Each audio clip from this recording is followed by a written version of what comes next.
అందరికీ శ్రీరామనవమి శుభాకాంక్షలు. ఘనంగా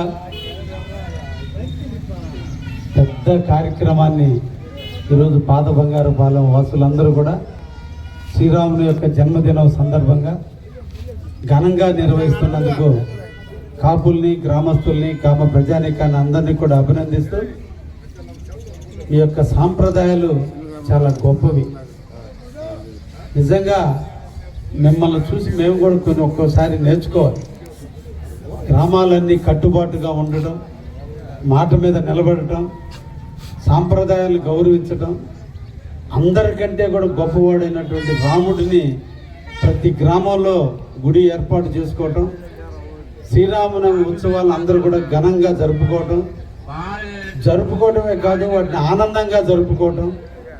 ఈరోజు ఉదయం నుంచి సాయంత్రం వరకు వాలీబాల్ పోటీలు, క్రికెట్ టోర్నమెంట్లు, సాయంత్రం డ్యాన్స్ బేబీ డ్యాన్సులు అన్నిటి కూడా ఆనందంగా మీరు జరుపుకుంటున్నందుకు మీకు అందరికీ కూడా అభినందిస్తున్నా. శ్రీరాముని యొక్క ఆశీస్సులు ఈ గ్రామానికి మెండుగా ఉండాలని మనసారా కోరుకుంటున్నా. నన్ను వచ్చి శ్రీరామనవమి రోజు మా గ్రామానికి రావాలి అని ఆహ్వానించినందుకు ఈ గ్రామ కాపులందరికీ కూడా పేరు పేరున ధన్యవాదాలు తెలియజేస్తున్నా. ఈరోజు కూడా నేను మా ఇంట్లో కూడా పూజ చేయలా. మొట్టమొదటి శ్రీరామనవమి ఉత్సవాలని మీ ఊర్లో చూడాలని అనే ఉద్దేశంతో స్టార్ట్ అయ్యాం. వస్తూ ఆ ఊరు దాటి ఇక్కడికి వచ్చేటప్పుడు ఆ ఊర్లో కూడా దేవుడే ఉన్నాడు కాబట్టి అక్కడ కూడా పోయొద్దామని ఆ రెండు గ్రామాలలోకి వెళ్ళి నిజంగా మీరు చేసేటువంటి పెద్ద తలంపుతో మా వాళ్ళందరూ సాయంత్రం రమ్మంటే కాదు, కళ్యాణాన్ని తిలకించాలి, కళ్యాణం రావాలన్నా నేనే రావడం కొంచెం లేట్ అయింది.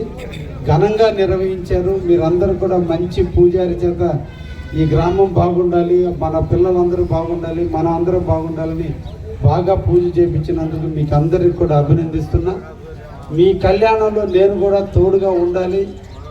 పెద్దవాళ్ళ దగ్గరకు పోయేటప్పుడు ఒట్టి చేతులతో పోకూడదన్నట్టు రాముడి యొక్క కళ్యాణానికి పోయేటప్పుడు ఒట్టి చేతులతో పోకూడదనే ఉద్దేశంతో నేను కూడా మీ ఊరు గ్రామానికి ఒక 50,000 రూపాయలు ఇద్దామని ఇక్కడికి తీసుకొచ్చా. అది 2 కవర్లు పెద్ద కాపు. నేను కూడా ఈ గ్రామానికి ఎంతో కొంత నాకు ఆ శ్రీరాముడు కానుకగా ఇవ్వాలనే ఒక ఆలోచనతో వచ్చాను.